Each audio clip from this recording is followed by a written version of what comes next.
बहुत ही प्यारी घटना मुझको स्मरण आती है, लोक कथाओं में है, किंवदंतियों में है, पर आज की परिस्थितियों के लिए वो कथा शायद बिल्कुल समीचीन है, सबसे ज़्यादा महत्वपूर्ण है। कथा जो है वो महाभारत के समय की है। महाभारत का अंत हुआ, युद्ध में पांडवों को विजय मिली। धर्मराज युधिष्ठिर राज्यपद पर आसीन होने वाले थे, तो उन्होंने भगवान से प्रार्थना करी कि भगवान बहुत दिन हो गए युद्ध करते करते, अब तो तपस्या करना चाहता हूँ। भगवान ने कहा कि युधिष्ठिर समय नहीं आया, कलयुग आने वाला है और ये आवश्यकता है समय की कि आप अभी राज्य पद पर आसीन होकर राज्य को स्थिर करो, क्योंकि कलयुग का प्रवेश किसी भी क्षण हो सकता है। तो पांचों पांडव बोले कि हम कैसे मान लें कलयुग आने वाला है। तो भगवान ने कहा कि एक काम करो, आप पांचों भाई 4 अलग अलग दिशाओं में जाओ। नकुल और सहदेव तो जुड़वा थे, तो वो एक दिशा में गए, बाकी के सभी भाई अलग अलग दिशा में गए। उन्होंने कहा कि आप शाम को लौट करके आना और रिपोर्ट करना कि क्या देखा। तो युधिष्ठिर लौटे, भगवान ने पूछा कि क्या देखा। युधिष्ठिर ने कहा कि साहब बड़ा विचित्र दृश्य देखा मैंने। बोले क्या देखा? बोले ये देखा कि एक हाथी है, बहुत ही चमकदार हाथी है। बोले उसके ऊपर बहुत चमक थी, पर पीछे से पूरा अंधेरा था, आगे से चमक रहा था। और बोले वो जो हाथी था उसके 2 ही पांव थे। बोले 4 कान थे, 1 ही आंख थी और सरपट भगा चला जा रहा था। मुझे समझ में नहीं आया इसका क्या अर्थ है भगवान। तो भगवान कृष्ण बोले कि जो तुमने देखा युधिष्ठिर, वो कलयुग को देखा। बोले कलयुग में समय ऐसा आएगा कि बाहर की चमक तो बहुत होगी, भीतर से अंधकार होगा। अब बोले उस समय में जो पुरुषार्थ चतुष्टय कहलाते हैं, धर्म अर्थ काम मोक्ष, बोले उसमें से 2 के पहिए चले जाएंगे। लोग धर्म को भूल जाएंगे, मोक्ष को भूल जाएंगे, सिर्फ अर्थ और काम याद रहेगा। अब बोले उस समय में लोग सुने सुनाए पर भरोसा करेंगे, आंखों से देखने पर भरोसा नहीं करेंगे। इसलिए 4 चरकाने आंखें, जो किसी ने कह दिया आदमी मानने को तैयार है, वो ऐसे व्यक्ति आपने मान लिया। अपनी ओर से देखा नहीं, सिर्फ आदमी सुने सुनाए पर भरोसा कर रहा है। युधिष्ठिर की शंका का समाधान हुआ। भगवान ने भीम से पूछा आपने क्या देखा? भीम ने कहा कि साहब बड़ा विचित्र दृश्य देखा भगवान। बोले क्या देखा? बोले ये देखा कि एक जगह पर गाय अपने बछड़े का दूध पी रही है। इसका क्या अर्थ है भगवान?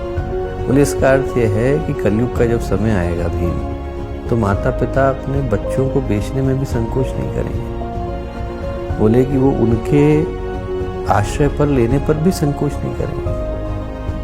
भीम की शंका का समाधान हुआ। अर्जुन से पूछा, अर्जुन आपने क्या देखा?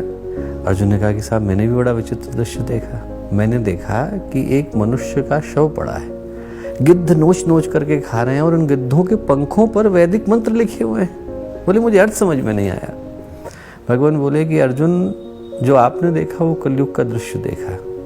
बोले आपने देखा तो ऐसा समय आएगा जब ऐसे लोग पैदा होंगे जो वैदिक मंत्रों को तो जानते होंगे, पौरोहित्य का कार्य भी करते होंगे, पर उनको मृतक भोज करने में संकोच नहीं होगा। मनुष्य का शव पड़ा हुआ है, उनको भोज करने की सूझेगी। अर्जुन की शंका का समाधान हुआ। नकुल से पूछा कि तुमने क्या देखा? नकुल बोले कि साहब मैंने बड़ा भगवान विचित्र दृश्य देखा। बोले मैंने देखा कि 2 छोटे छोटे कुंड हैं और उन कुंड में एक बीच का कुंड भी है। तो पहले कुंड का पानी भी दूसरे में जाना चाहिए, तीसरे का भी जाना चाहिए, पर पहले का सीधा तीसरे में चला जाता है, दूसरा सूखा रह जाता है, जबकि दोनों की नालियां जो है दूसरे वाले में ही खुलती है। ऐसा क्यों भगवान?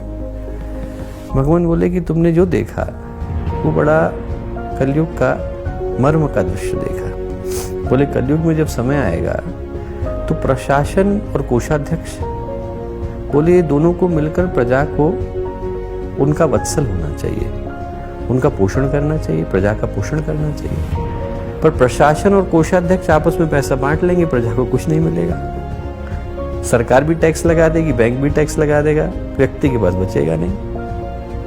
सहदेव से पूछा कि तुमने क्या देखा? सहदेव ने कहा कि भगवान मैंने तो बड़ा ही विचित्र दृश्य देखा। क्या देखा?